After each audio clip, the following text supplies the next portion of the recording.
Hi hello friends, എല്ലാ കൂട്ടുകാർക്കും ചെമ്പനീർ പൂവിന്റെ പുതിയ റിവ്യൂയിലേക്ക് സ്വാഗതം.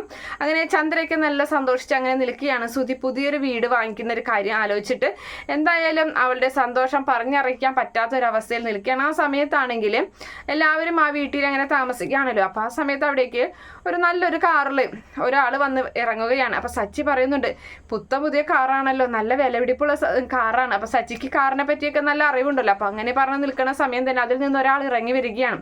അപ്പൊ നമ്മുടെ സുധി വിചാരിക്കുന്നത് ഈ വീടിന് നെയിം ബോർഡ് അടിക്കാൻ വേണ്ടി കൊടുത്തിട്ടുണ്ടായിരുന്നു, അതും കൊണ്ട് വരുന്ന ആളാണെന്നാണ്. സുധി എന്ന് നേരെ ആളോട് ചോദിക്കുന്നുണ്ട്, എവിടെ നെയിം ബോർഡ് എന്ന് ചോദിക്കുകയാണ്. അപ്പൊ ആ സമയത്ത് നെയിം ബോർഡോ എന്ന് അയാൾ തിരിച്ചു ചോദിക്കുന്നുണ്ട്. അപ്പൊ അതെ എന്ന് പറയുകയാണ്. ആ സമയം സുധി പറയുന്നുണ്ട്, അതെ, ഇത് എൻ്റെ വീടാണ്, ഞാൻ പൈസ കൊടുത്ത് വാങ്ങിയ 30 ലക്ഷമാണ് ഞാൻ കൊടുത്തിട്ടുള്ളത്, എന്നിട്ട് ഞാൻ വാങ്ങിയ വീടാണ് എന്ന് പറയുന്നുണ്ട്. നിങ്ങൾ ആരുടെ കയ്യിൽ നിന്ന് വാങ്ങിയ കാര്യമാണ്? ഇവിടെ താമസിച്ചിരുന്നവരുടെ കയ്യിൽ നിന്നിട്ട് ഇതിൻ്റെ ഓണറുടെ കയ്യിൽ നിന്നെന്ന് പറയുന്നുണ്ട്. അപ്പം ഞാനാണ് ഓണർ, ഇവിടെ താമസിച്ചിരുന്നവർ അവർ വാടകക്കാരാണ്, അല്ലാതെ അവർ ഈ വീടിൻ്റെ ഓണർ ഒന്നല്ല എന്ന് പറയുന്നത് കേൾക്കുമ്പോൾ സുധി ആകെ ഞെട്ടിപ്പോവുകയാണ്. നിങ്ങൾ എന്തൊക്കെ ഈ പറയുന്നത്? നിങ്ങൾക്ക് വല്ല വീട് മാറിപ്പോയി കാണുമെന്നൊക്കെ പറഞ്ഞ് ഇവർക്ക് ഇയാൾക്ക് എന്തോ ഭ്രാന്തുണ്ട് എന്നൊക്കെ പറഞ്ഞ് അയാൾ ഇങ്ങനെ മോശക്കാരനായി സംസാരിക്കുകയാണ്. അപ്പോൾ ആ സമയത്ത് നമ്മുടെ ചന്ദ്രയ്ക്ക് ആകെ അന്തം വിട്ട് നിൽക്കുകയാണ്. ചന്ദ്രയ്ക്ക് വന്നിട്ട് എന്താണ് നിങ്ങൾ പറയുന്നതെന്ന് ചോദിക്കുമ്പോൾ, അതെ, ഇത് എൻ്റെ വീടാണ്, നിങ്ങൾ ഇവിടെ 2 ദിവസമായിട്ട് ആരോട് ചോദിച്ചിട്ട് ഇവിടെ താമസിക്കുന്നത്? ഞാൻ ഇവിടെ നാട്ടിലുണ്ടായിരുന്നില്ല, ഇവിടെ താമസിച്ചിരുന്ന വാടകക്കാർ 2 മാസമായിട്ട് എനിക്ക് വാടക തന്നിട്ടുണ്ടായിരുന്നില്ല. അങ്ങനെ അത് അവരോട് ചോദിച്ചിട്ട് അവർ തന്നിട്ടില്ല. അവരെന്തായാലും ഈ നാട് വിട്ടെന്നാ തോന്നുന്നത്. എന്തായാലും നിങ്ങളെ പറ്റിച്ച് നിങ്ങളെ നിന്ന് പൈസ വാങ്ങിയിട്ടാണ് അവർ പോയിട്ടുള്ളത് എന്ന് പറയുകയാണ്. ഇത് ശരിയാവുന്നില്ല എന്ന് നമ്മുടെ സുധി പറയുന്നുണ്ട്.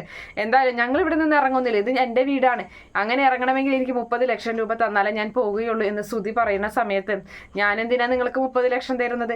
ഞാനാണോ നിങ്ങളുടെ കയ്യിൽ നിന്ന് പൈസ വാങ്ങിയത്? അല്ലെങ്കിൽ ഞാൻ പറഞ്ഞിട്ടാണോ നിങ്ങൾ പൈസ കൊടുത്തത്? അതൊന്നും എനിക്കറിയേണ്ട ആവശ്യമില്ല, നിങ്ങൾ എൻ്റെ വീട്ടിൽ നിന്ന് ഇറങ്ങണമെന്ന് ആ വന്ന ആൾ പറയുന്നതോട് കൂടി എല്ലാവരും ധർമ്മസങ്കടത്തിലായി പോവുകയാണ്. അപ്പോൾ അവർ പറയുന്നുണ്ട്, എന്തായാലും പോലീസിനെ വിളിച്ചിട്ട് കാര്യങ്ങളൊക്കെ പോലീസ് ഒത്തുതീർപ്പാക്കട്ടെ എന്ന് പറയുകയാണ്.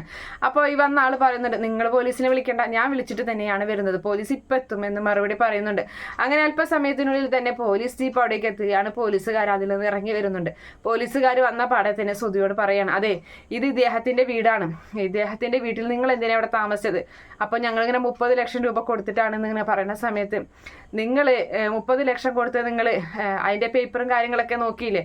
അതൊക്കെ ഉണ്ടാക്കാനാണോ പാട്? അതൊക്കെ അറിവുള്ള ആൾക്കാരാണെങ്കിൽ അത് നോക്കി മനസ്സിലാക്കാൻ പറ്റും. നിങ്ങളത് രജിസ്റ്റർ ഓഫീസിൽ പോയിട്ട് നിങ്ങൾക്കത് ചെക്ക് ചെയ്യായിരുന്നില്ല, അയാളുടെ പേരിൽ തന്നെയാണോ ആ വീട് കിടക്കുന്നത് എന്ന്? അതെന്താ നിങ്ങൾ നോക്കാഞ്ഞത്? അതുകൊണ്ട് നിങ്ങൾ ചതിയിൽപ്പെട്ടിരിക്കുകയാണ്. എന്തായാലും നിങ്ങളുടെ കയ്യിൽ നിന്ന് വാങ്ങിയ പൈസയും കൊണ്ട് അവർ മുങ്ങി. അവർ ഇതല്ല, ഇതിനു മുമ്പും ഇതുപോലത്തെ വാടക വീട്ടിലിങ്ങനെ കയറിയിട്ട് മറ്റുള്ളവരുടെ കയ്യിൽ നിന്നും പൈസ എടുത്തുകൊണ്ട് പോകുന്ന സ്വഭാവക്കാരാണ് അവർ. ഞങ്ങൾ എന്തായാലും അവരെ തെരഞ്ഞു നടക്കുകയാണ് എന്ന് പോലീസ് പറയുന്നതോടുകൂടി നമ്മുടെ ശ്രുതിയും ആകെ നിന്ന് ഉരുകി പോവുകയാണ്. ഐസും കട്ട ഉരുകുന്ന പോലെ അവരവിടെ നിന്ന് ഉരുകുകയാണ്. എന്തായാലും ശ്രുതിയും പൊട്ടിക്കരയുന്നുണ്ട്. അങ്ങനെയൊന്നും ഉണ്ടാവില്ല, അങ്ങനെയൊന്നും സംഭവിക്കില്ല എന്നൊക്കെ പറഞ്ഞിട്ട്. അപ്പം തന്നെ ശ്രുതി അങ്ങനെ ബോധം കെട്ട് വീഴുകയാണ്. അപ്പോഴേക്കും നമ്മുടെ രേവതി പോയി വെള്ളമൊക്കെ എടുത്തുകൊണ്ട് വന്ന് മുഖത്ത് തെളിച്ച് അങ്ങനെ അവിടെ ഇരുന്ന് എഴുതിപ്പിക്കുന്നുണ്ട്. ആ സമയത്ത് സച്ചി പറയുകയാണ്, നിന്നോട് ഞാൻ അപ്പോഴേ പറഞ്ഞില്ലേ, അവരെ കണ്ടപ്പോൾ എന്തോ കള്ളത്തരമുള്ള പോലെ, ഇവിടെ നിന്നും ഓടി രക്ഷപ്പെടാൻ ശ്രമിക്കുന്ന പോലെ. ഞാൻ ആ സമയത്ത് അവരുമായി സംസാരിച്ച് അവരെ ഇവിടെ പിടിച്ചുകൊണ്ട് വരികയാണെങ്കിൽ നിനക്കിപ്പോൾ അവരുടെ കയ്യിൽ നിന്നും പൈസ വാങ്ങിച്ചെടുക്കാമായിരുന്നു, നിനക്ക് അങ്ങനെ തന്നെ വേണമെടാ എന്ന് പറയുന്നുണ്ട്. അതുപോലെ തന്നെ രേവതി അന്ന് അമ്പലത്തിൽ വെച്ചിട്ട് അഡ്വാൻസ് കൊടുക്കാൻ നിന്നപ്പോൾ രേവതി പറഞ്ഞില്ലേ എന്തോ ദുശകുനം പോലെയെന്ന്. അപ്പോൾ നിങ്ങൾ രേവതിക്ക് അസൂയാണ് വീടിങ്ങനെ വാങ്ങിക്കുന്നതിലെന്ന് പറഞ്ഞു അല്ലേ? അപ്പോൾ നിങ്ങൾക്ക് ഇതല്ല, ഇതിൻ്റെ അപ്പുറം തന്നെ കിട്ടണം എന്നിങ്ങനെ സച്ചി പറയുകയാണ്. അപ്പോൾ നീ വീണ്ടും ഞങ്ങളെ കുത്തി നോക്കുകയാണ് എന്ന് ശ്രുതി ചോദിക്കുന്നുണ്ട്. എന്തായാലും ശ്രുതിക്കും അത് താങ്ങാനാവുന്നതിലപ്പുറമാവുകയാണ്. അതേ സമയത്ത് നമ്മുടെ ഇവനാണെങ്കിൽ ശ്രീകാന്തൊക്കെ പറയുന്നുണ്ട്, നീ അത് വായിച്ചു നോക്കാതെയാണോ അപ്പോൾ ആ കരാറിലൊക്കെ ഒപ്പിട്ടത്, എന്നിട്ട് പൈസ കൊടുത്തത്? നിനക്ക് ഇത്രയും അറിവുള്ള ആളല്ലേ, എന്നിട്ട് നിനക്ക് എന്താ ബോധമില്ലേ എന്നൊക്കെ ചോദിച്ചിട്ട് ശ്രുതിയെ ഒരുപാട് കുറ്റപ്പെടുത്തുന്നുണ്ട്. അതുപോലെ തന്നെ ശ്രുതിയെയും. നമ്മുടെ ചന്ദ്രയാണെങ്കിൽ ആകെ നാണം കെട്ട് പോവുകയാണ്. എന്തായാലും അവരെ പോലീസുകാരപ്പം തന്നെ അവിടെ നിന്ന് ഇറക്കി വിടുകയാണ്. എല്ലാവരും പെട്ടിയും കിടക്കൊക്കെ എടുത്ത് തിരികെ വീട്ടിലേക്ക് വരുന്നുണ്ട്.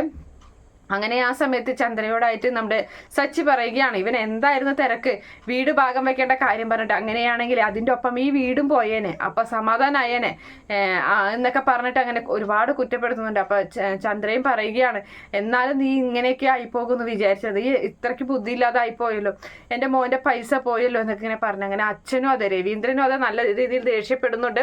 അപ്പൊ രവീന്ദ്രൻ ദേഷ്യപ്പെടുന്ന കാണുമ്പോൾ നമ്മുടെ ചന്ദ്ര പറയുന്നുണ്ട്, നിങ്ങളൊന്നും കൊടുത്ത പൈസയൊന്നും അല്ലല്ലോ 30 ലക്ഷം രൂപ, പിന്നെ എന്തിനാ നിങ്ങൾ ദേഷ്യപ്പെടുന്നത്, അത് അവരെങ്ങനെയും ഉണ്ടാക്കിക്കോളും എന്ന് പറയുകയാണ്. അപ്പം നമ്മുടെ സച്ചി പറയുന്നുണ്ട്, അപ്പം 30 ലക്ഷം പോയാൽ ഇപ്പം എന്താ പ്രശ്നം, എന്തായാലും മലേഷ്യയിൽ നിന്ന് കുറച്ച് പൈസ ശ്രുതിയുടെ അച്ഛനോട് കൊണ്ടുവരാൻ പറഞ്ഞാൽ പോരെ, അപ്പം ശരിയായില്ലേ കാര്യങ്ങളൊക്കെ എന്ന് പറയുകയാണ്. അത് കേൾക്കുന്ന ചന്ദ്രയ്ക്കും അതുപോലെ ശ്രുതിക്കും ഒരുപാട് സന്തോഷമാവുകയാണ്. അത് ശരി തന്നെയാണല്ലോ എന്നിങ്ങനെ ചിന്തിച്ചു പോവുകയും ചെയ്യുന്നുണ്ട്. എന്തായാലും അങ്ങനെ ഒരു ഭാഗമാണ് എന്തായാലും വരാൻ പോകുന്നത്. അതുപോലെ തന്നെ നല്ല അടിപൊളി എപ്പിസോഡൊക്കെ തന്നെയാണ് നമ്മൾ ചെമ്പനീർപ്പൂവിൽ വരാൻ പോകുന്നത്. നമുക്ക് കാത്തിരുന്ന് കാണാം. ഈ റിവ്യൂ ഇഷ്ടപ്പെടുകയാണെങ്കിൽ ഈ ചാനൽ ഒന്ന് സബ്സ്ക്രൈബ് ചെയ്ത് സപ്പോർട്ട് ചെയ്യണേ. Okay friends, bye, thank U.